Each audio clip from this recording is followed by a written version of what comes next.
राधे राधे दोस्तों, आज हम जानेंगे मकर संक्रांति के दिन कौन से ऐसे चीज़ गाय को खिला देने से हमारी जन्मों जन्म की गरीबी नष्ट हो जाती है। और साथ ही जानेंगे मकर संक्रांति व्रत की कथा। तो चलिए शुरू करते हैं। मकर संक्रांति हिंदू धर्म का एक प्रमुख त्यौहार है। पौष मास में जब सूर्य देव मकर राशि में प्रवेश करते हैं तभी इस पर्व को मनाया जाता है। इस वर्ष यह पर्व 14 जनवरी को मनाया जाएगा। मकर संक्रांति के दिन से ही ऋतु परिवर्तन भी होने लगता है। इस दिन स्नान और दान का विशेष महत्व होता है। मकर संक्रांति के दिन तिल तथा गुड़ का दान करने का सबसे अधिक महत्व होता है। मान्यताओं के अनुसार मकर संक्रांति के दिन भगवान सूर्यदेव अपने पुत्र शनि से मिलने के लिए आते हैं।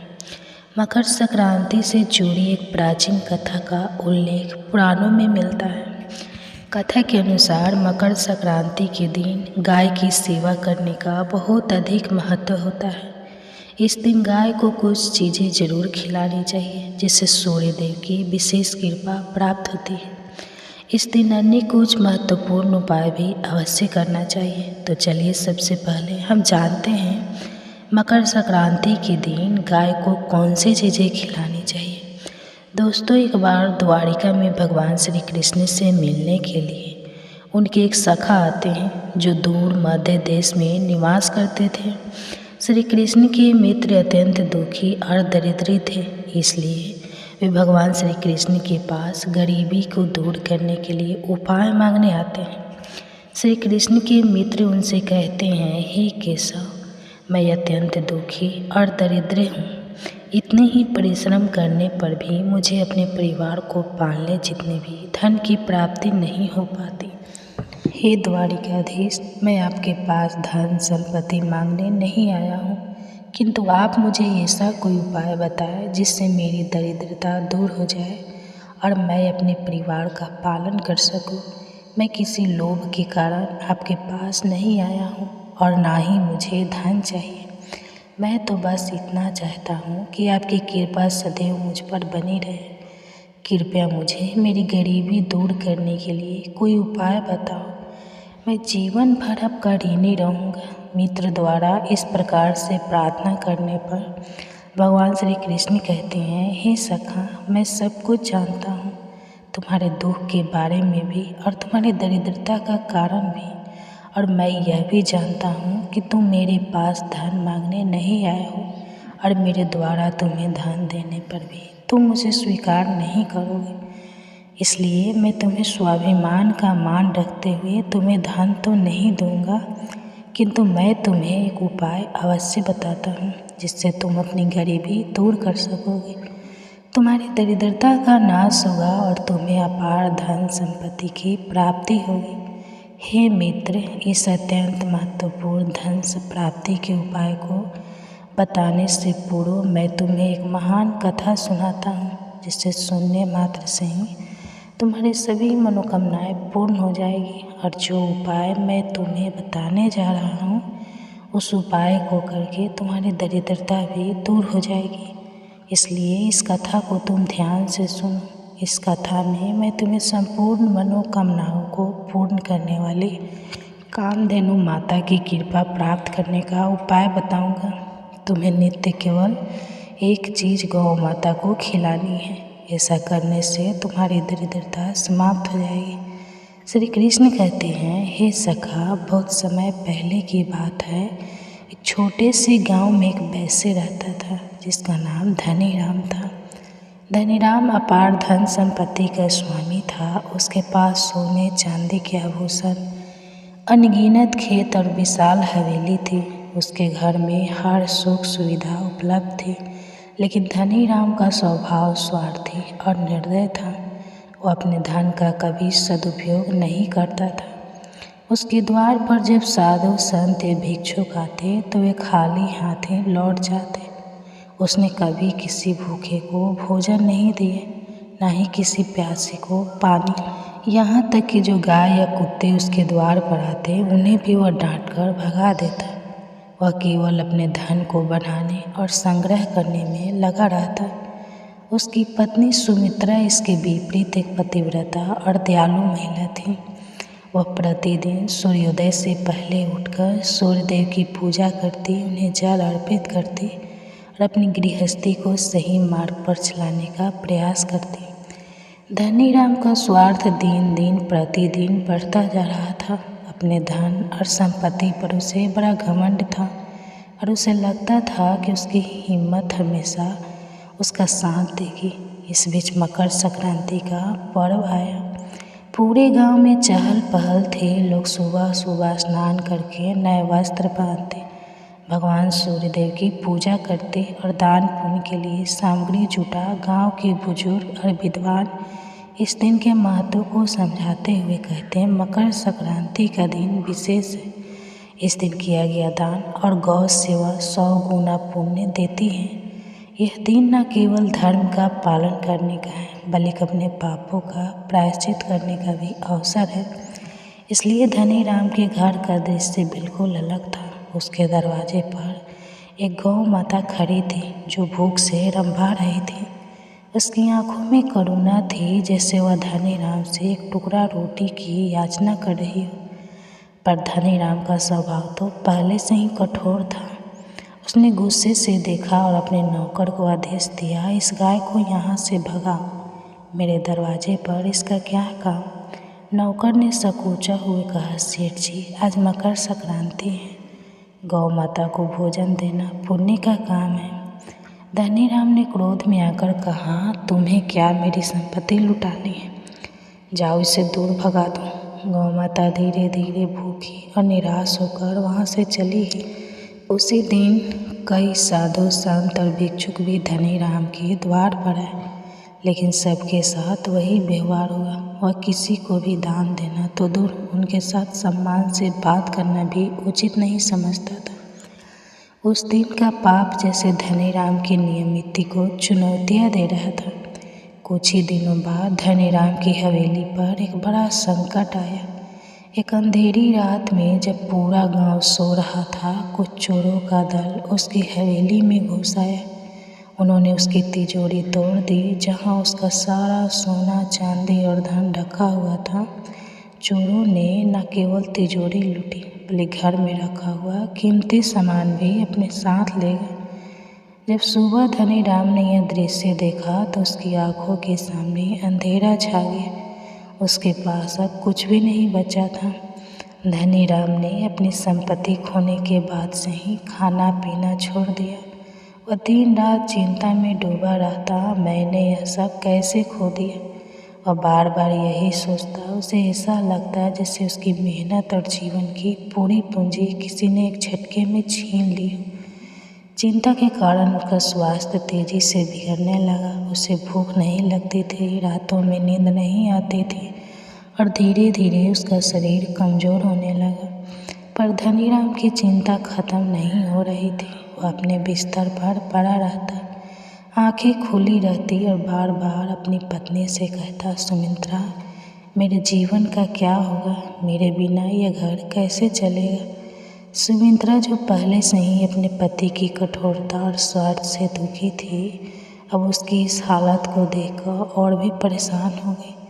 उसने हर संभव प्रयास किया कि धनीराम सेहत ठीक हो जाए और रोज प्रार्थना करती है, सूर्यदेव मेरे पति को सद्बुद्धि दे और उनका स्वास्थ्य सुधार। में जानती हूँ कि उनके कर्म गलत थे, लेकिन कृपया हमारी मदद करें।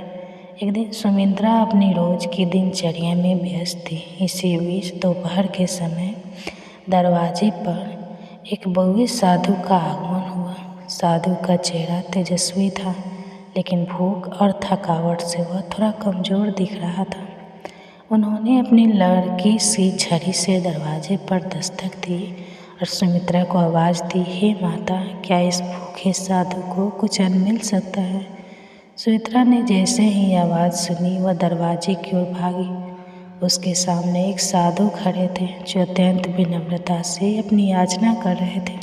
सुमित्रा ने सिर झुकाकर उन्हें प्रणाम किया और पूछा, हे महाराज, आपका स्वागत है। आज हमारे घर पर कैसे आना हुआ? कृपया भीतर पधारें। कहिए मैं आपको किस प्रकार से सहायता कर सकती हूँ। साधु ने कहा, हे देवी, मैं कई दिनों से भूखा हूँ। यहाँ से गुजरते हुए सोचा कि शायद इस घर से मुझे कुछ अन्न मिल जाए। क्या तुम मेरी भूख मिटा सकती हो? सुमित्रा का हृदय करुणा से भर गया। उसने आदरपूर्वक साधु को अपने घर के भीतर बुलाया और कहा, हे महात्मा, जो कुछ भी इस घर में बचा है वही मैं आपकी सेवा में प्रस्तुत करती हूँ। सुमित्रा साधु को घर के आंगन में बैठाकर रसोई की ओर गई। ऐसी हालत ऐसी थी कि रसोई में केवल थोड़े से चावल, कुछ दाल और थोड़ा सा ही घी बचा था। लेकिन सुमित्रा ने बिना किसी संकोच के वह सब कुछ साधु के लिए पका दिया। जब भोजन तैयार हो गया तो सुमित्रा ने उसे बड़े प्रेम और श्रद्धा के साथ साधु के सामने रखा। उसने भोजन पर तुलसी के पत्ते रखकर साधु से कहा, हे महात्मा, यह भोजन अत्यंत साधारण है, पर कृपया इसे ग्रहण कर मुझे धन्य करें। साधु ने भोजन ग्रहण किया। जैसे ही उन्होंने पहला कौर मुंह में डाला, उनके चेहरे पर संतोष और तृप्ति की झलक साफ दिखाई। सुमित्रा को यह देखकर अपार सुख का अनुभव हुआ। भोजन समाप्त करने के बाद साधु ने सुमित्रा से कहा, हे देवी, आज तुमने इस भूखे साधु को भोजन कराकर बड़ा पुण्य अर्जित किया है। मैं तुम्हारी सेवा और त्याग से अत्यंत प्रसन्न हूँ। तुम्हारा स्वभाव और भक्ति अनमोल है। सुमित्रा ने विनम्रतापूर्वक कहा, हे महाराज, यह मेरा सौभाग्य है कि मुझे आपकी सेवा करने का अवसर मिला। यदि मेरी सेवा से आपको प्रसन्नता हुई हो तो यह मेरे लिए सबसे बड़ा आशीर्वाद है। साधु ने मुस्कुराते हुए कहा, हे देवी, मैं तुम्हें वरदान देना चाहता हूँ। तुम जो भी मांगोगे मैं उसे पूर्ण करूँगा। तुम्हारी दया और भक्ति ने मुझे प्रभावित किया है। अब निर्भय होकर अपनी इच्छा व्यक्त करो। सुमित्रा ने अपनी आंखों में आंसू भरकर कहा, हे महाराज, मेरी केवल एक ही प्रार्थना है। मेरे पति की तबीयत बहुत खराब है और हम दरिद्रता में जीवन जीने को मजबूर हैं। कृपया हमें इस संकट से उबारने का कोई उपाय बताइए। साधु ने गंभीर स्वर में कहा, हे देवी, तुम्हारे पति के पापों के कारण ही तुम्हारे परिवार पर यह संकट आया है। लेकिन मैं तुम्हें एक उपाय बताऊंगा, जिससे तुम्हारा दुर्भाग्य समाप्त हो जाएगा। यह उपाय तुम्हारे लिए एक नई शुरुआत होगी। सुमित्रा ने आश्चर्य और उत्सुकता से पूछा, महाराज, कृपया मुझे वो उपाय बताइए। मैं आपके कहे अनुसार सब कुछ करूँगी। साधु ने धीरे से कहा, गौ सेवा ही तुम्हारी समस्याओं का समाधान है। मकर संक्रांति के दिन गौ माता की सेवा और उनकी पूजा करो। उनकी कृपा से तुम्हारे पति के पाप समाप्त होंगे और तुम्हारे घर में फिर से सुख शांति लौटेगी। ये कहकर साधु धीरे धीरे वहाँ से अंतर्ध्यान हो गए। सुमित्रा सतबद्ध रह गई। उसके मन में साधु के वचन गूंजने लगे। उसने निश्चय कर लिया कि वह साधु द्वारा बताए गए उपाय को अवश्य पूरा करेगी। प्रत्येक दिन सुमित्रा सूर्योदय से पहले उठती और घर के छोटे मोटे काम निपटाकर गांव के पास स्थित गौशाला चली जाती। वहां उसने एक बूढ़े और बीमार गाय को चुना जो दूसरों की अनदेखी का शिकार थी। सुमित्रा ने उस गाय की सेवा का संकल्प लिया। साधु ने सुमित्रा से कहा था कि वह गाय को प्रतिदिन गुड़ और आटे की लोई खिलाए। हालांकि घर में गरीबी के कारण यह आसान नहीं था, फिर भी सुमित्रा ने अपनी आवश्यकताओं को त्याग कर यह सामग्री जुटाई। वह गाय को बड़े प्रेम से रोटी और गुड़ खिलाती, उसके शरीर पर हाथ फेरती और उससे बातें करती। सुमित्रा गाय से कहती, हे गौ माता, तुम्हारी सेवा करके मुझे बहुत सुख मिलता है। कृपया हमारे परिवार पर अपनी कृपा बनाए रखना। ऐसा करते हुए सुमित्रा का मन शांत और संतोष से भर जाता था। कुछ ही दिनों में चमत्कार होने लगे। गाय की स्थिति सुधरने लगी। पहले जो गाय कमजोर और बीमार दिखती थी, अब वह स्वस्थ और शक्तिशाली लगने लगी। सुमित्रा के हृदय में यह विश्वास गहराता जा रहा था कि गौ सेवा से उनकी समस्याएं हल हो जाएंगी। फिर एक दिन गांव में एक अप्रत्याशित खबर फैली। राजा के सिपाहियों ने उन चोरों को पकड़ लिया था जिन्होंने धनी राम का धन चुराया था। चोरों ने अपनी गलती स्वीकार की और सारा धन राजा के आदेश पर लौटा दिया। यह खबर सुनकर धनीराम और सुमित्रा के घर में खुशी की लहर दौड़ गई। धन वापस मिलने के बाद सुमित्रा ने धनीराम को समझाया, यह सब गौ माता की कृपा से हुआ है। साधु महाराज ने जो उपाय बताया था वही हमारे संकटों का समाधान बना। अब हमें यह सुनिश्चित करना होगा कि हम अपनी गलतियों को दोबारा ना दोहराएं। धनीराम, जो पहले अपने स्वभाव में कठोर और स्वार्थी था, सुमित्रा की बातों से प्रभावित हुआ। उसने महसूस किया कि उसकी संपत्ति का पुनः मिलना केवल गौ सेवा के कारण संभव हुआ। अब धनीराम भी सुमित्रा के साथ प्रतिदिन गौशाला जाने लगा। वह गायों की सेवा करता, उनके लिए चारा लेकर आता और उनके शरीर पर प्रेम पूर्वक हाथ फेरता। आश्चर्यजनक रूप से उसकी बीमारियां धीरे धीरे समाप्त होने लगी। उसकी जो कमजोरी और थकावट पहले हर समय उसके चेहरे पर दिखती थी, वह गायब हो गई। धनीराम ने अपनी गलती को पूरी तरह स्वीकार कर लिया। उसने सुमित्रा से कहा, मैंने जीवन भर जो भी गलतियाँ की हैं उनका प्रायश्चित अब मैं गौ सेवा और दान के रूप में करूँगा। यह धन केवल मेरा नहीं है, यह भगवान का दिया हुआ है और इसे दूसरों की भलाई में लगाना मेरा कर्तव्य है।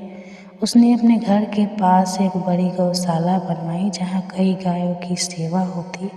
उसने गांव के गरीबों के लिए भोजनशाला भी शुरू की जहाँ कोई भी भूखा व्यक्ति भोजन कर सकता था। अब धनीराम न केवल गौ सेवा करता बल्कि साधु संतों और भिक्षुओं का भी स्वागत करता।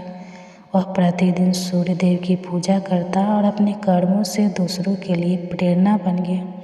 श्री कृष्ण कहते हैं, हे सखा, इस प्रकार से मकर संक्रांति के दिन गाय की सेवा करने से वैसे के सभी पाप नष्ट हो गए। अब मैं तुम्हें बताता हूँ गाय की सेवा कैसे करनी चाहिए और गाय को कौन सी चीज़ खिलाने से धन की प्राप्ति होती है।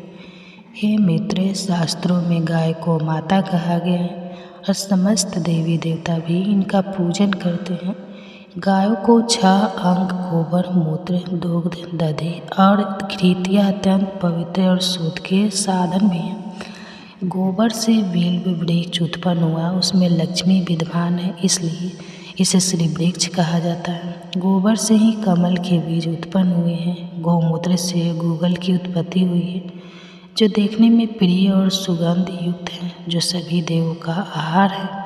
संसार में मूलभूत गौ दूध से उत्पन्न है। सभी मांगलिक पदार्थ दही से उत्पन्न है। घी से अमृत उत्पन्न होता है, जो देवों की तृप्ति का ही साधन है। गाय से ही यज्ञ प्रवृत्त होता है। गौ माता के शरीर में 33 कोटि देवी देवताओं का निवास होता है। गाय एक अत्यंत पवित्र, निर्मल, शांत, निष्पाप जीव है। ऋग्वेद में इसे संसार का पालन पोषण करने वाली कामधेनु माता कहा गया है। इसके दर्शन मात्र से मनुष्य के हजारों पाप नष्ट हो जाते हैं। इसलिए कभी इस निष्पाप गौ माता पर अत्याचार नहीं करना चाहिए। गाय को कभी मारना नहीं चाहिए और कभी उन्हें कष्ट नहीं देना चाहिए। गाय को मारना शास्त्रों में सबसे बड़ा पाप माना जाता है। जो मनुष्य गाय की निस्वार्थ भाव से सेवा करेगा वह सुख समृद्धि प्राप्त करेगा।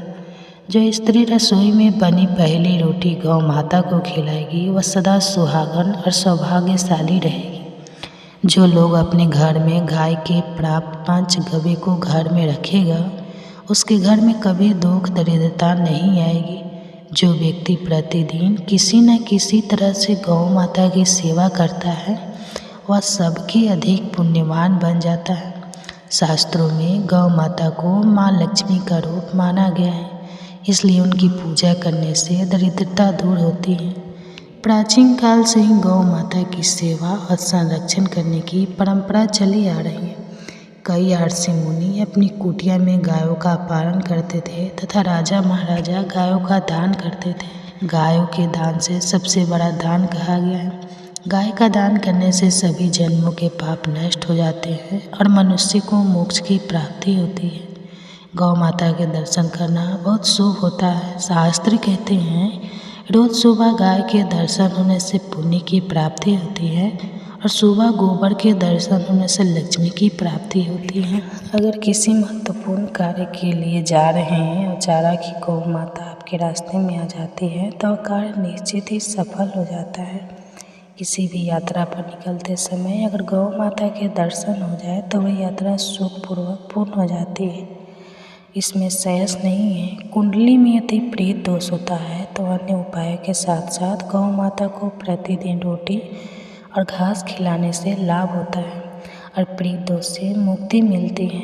इसी तरह कुंडली में यदि शनि की 7.5 या महादशा है तो हर शनिवार और अमावस्या को काले रंग की गाय को घास या रोटी खिलाए और उसकी पूजा करें। इससे क्षण दोष कम होता है। गौमूत्र यानी कि गाय का मूत्र बहुत ही उपयोगी, पवित्र और स्वास्थ्य की दृष्टि से अत्यंत हितकारी होता है। आध्यात्मिक दृष्टि से गौमूत्र का महत्व है ही, साथ ही वैज्ञानिक और स्वास्थ्य की दृष्टि से भी गौमूत्र के बहुत से लाभ बताए गए हैं। गौमूत्र में बहुत से खनिज पदार्थ और स्वास्थ्यवर्धक तत्व होते हैं जो हमारे शरीर की शुद्धि करते हैं और बहुत से रोगों से भी बचाते हैं। साथ ही गौमूत्र छिड़कने से वातावरण में शुद्धता और पवित्रता व्याप्त हो जाती है। इसलिए हमारे शास्त्रों में शरीर को निरोगी रखने के लिए प्रतिदिन गौमूत्र का सेवन करने तथा घर में गौमूत्र छिड़कने के लिए कहा गया है। कुंडली में शुक्र ग्रह की स्थिति को मजबूत करने के लिए ज्योतिष शास्त्र के अनुसार सुबह के भोजन में सबसे पहले रोटी निकालकर एक सफ़ेद गाय को खिलाना शुभ माना जाता है। अगर कुंडली में बुध ग्रह कमज़ोर है या किसी कारण इसके दुष्प्रभाव झेलने पड़ रहे हैं तो हर बुधवार के दिन गाय को हरा चारा खिलाना शुरू कर दें। इसके बूंद से जुड़े दुष्प्रभाव दूर होंगे और आपको तमाम समस्याओं का हल मिल जाएगा। अगर कुंडली में मंगल दोष है जिसके कारण आपके जीवन में कई तरह की परेशानियां हैं तो लाल रंग की गाय की सेवा करें। मंगलवार के दिन गाय का पूजन करें और उसे गुड़ और चने आदि खिलाएं। बृहस्पति ग्रह को जीवन के सभी मंगलिक कार्यों का कारक माना जाता है। ऐसे में अगर किसी व्यक्ति के जीवन में विवाह आदि मांगलिक कार्यों में विघ्न निर्माण हो रहे हैं तो उन लोगों को कुंडली में बृहस्पति ग्रह की स्थिति को मजबूत करने के लिए रोटी पर गुड़ और चने रखकर गाय को खिला देना चाहिए। इससे शुभ परिणाम प्राप्त होते हैं। अगर घर में अशांति है, लड़ाई झगड़े होते रहते हैं तो घर में सुख शांति बनाए रखने के लिए घर के अंदर गाय के गोबर से बने उपले को जलाना चाहिए और उसका धुआं संपूर्ण घर में फैलाना चाहिए। इससे घर की नकारात्मक ऊर्जा नष्ट होती है और सकारात्मक ऊर्जा में वृद्धि होती है। गाय के दूध, दही, घी, गोबर और गौमूत्र से बनने वाले मिश्रण को पंचगव्य कहते हैं। पंचगव्य को पाप नाशक कहा जाता है और हिंदुओं की एक धार्मिक विधि प्रायश्चित करने में इसका उपयोग किया जाता है। पंचगव्य को बनाने वाली सभी वस्तुएं अत्यंत उपयोगी होती हैं जो स्वास्थ्य के लिए लाभदायक तो है ही, साथ ही औषधीय गुणों से भी भरपूर है। अगर द्वार पर गौ माता आती है तो उसे बिना रोटी खिलाए जाने मत देना, नहीं तो दुर्भाग्य का सामना करना पड़ेगा। क्योंकि जिसके द्वार से गाय बिना कुछ प्राप्त किए लौट जाती है उसके घर से लक्ष्मी भी चली जाती है। प्रत्येक स्त्री को प्रतिदिन गाय के लिए एक रोटी बनानी चाहिए और प्रेम से गौ माता को खिलानी चाहिए। इससे गौ माता का आशीर्वाद प्राप्त होता है और मन की इच्छाएं पूर्ण होती है। कुछ लोग गौ माता को बासी भोजन अथवा जूठन खिला देते हैं। इसे शास्त्रों में पाप माना गया है। आप किसी अन्य पशु को खिला सकते हैं लेकिन गाय को कभी जूठ नहीं खिलाना चाहिए। भूख लगने के कारण गौ माता उस अन्न को ग्रहण तो कर लेती है लेकिन इसका पाप उस व्यक्ति को लगता है जो गौ माता को ऐसा बासी भोजन खिलाता है। गाय एक शाकाहारी और पवित्र पशु है, इसलिए गाय को भोजन में कभी मांस, अंडे आदि चीज़ें नहीं डालनी चाहिए। ऐसा करने से महापाप लगता है। यदि कुंडली में चंद्र दोष है और जिसके कारण लगातार परेशानी उठानी पड़ रही है तो रोटी पर सफ़ेद मक्खन, नमक और घी लगाकर गौ माता को खिला दें। यदि छान दोष है तो आटे में थोड़े काले तिल मिलाकर रोटी बनाकर गौ माता को खिला दें। इससे शनि दोष समाप्त होता है। मंगल दोष को दूर करने के लिए रोटी पर हल्दी लगाकर गाय को खिलाना चाहिए। अगर घर में धन की समस्या है तो गुरुवार के दिन गाय को केले का फल खिलाना चाहिए। इससे दरिद्रता दूर होती है। गौ माता के पीठ पर एक उभरा हुआ गोबर होता है। उस गोबर में सूर्य केतु नाड़ी होता है। जब भी द्वार पर गौ माता पधारे तो इस गोबर को एक बार जरूर स्पर्श करें। इससे जीवन के सभी रोगों का अंत होता है और धन संपत्ति की प्राप्ति होती है। शास्त्रों में कहा गया है, जो मनुष्य तन मन धन से गौ माता की सेवा करता है वह मृत्यु के बाद बैतरणी नदी को गौ माता की कुछ पूंछ पकड़कर पार कर लेता है। उस व्यक्ति की अकाल मृत्यु नहीं होती और उसे मोक्ष की प्राप्ति होती है। जिस व्यक्ति के भाग्य की रेखा सोई हुई है, अगर वह व्यक्ति अपनी हथेली पर गुड़ रखकर गौ माता की जीभ से चटाता है तो उसकी सोई हुई भाग्य रेखा खुल जाती है और उसका दुर्भाग्य सौभाग्य में परिवर्तित हो जाता है। तो दोस्तों, इस प्रकार से भगवान श्री कृष्ण ने गाय का महत्व बताया। आप भी नए साल की शुरुआत में गौ माता की चीज़ें जरूर खिलाएं। आपकी सभी मनोकामनाएं अवश्य पूर्ण होगी। उम्मीद है आपको यह कथा और जानकारी पसंद आई होगी। वीडियो को लाइक जरूर करें, कमेंट्स में जय श्री कृष्णा अवश्य लिखें। साथ ही हमारे चैनल को सब्सक्राइब करें ताकि ऐसी ही आध्यात्मिक जानकारी आपको प्राप्त हो। आप सभी का धन्यवाद।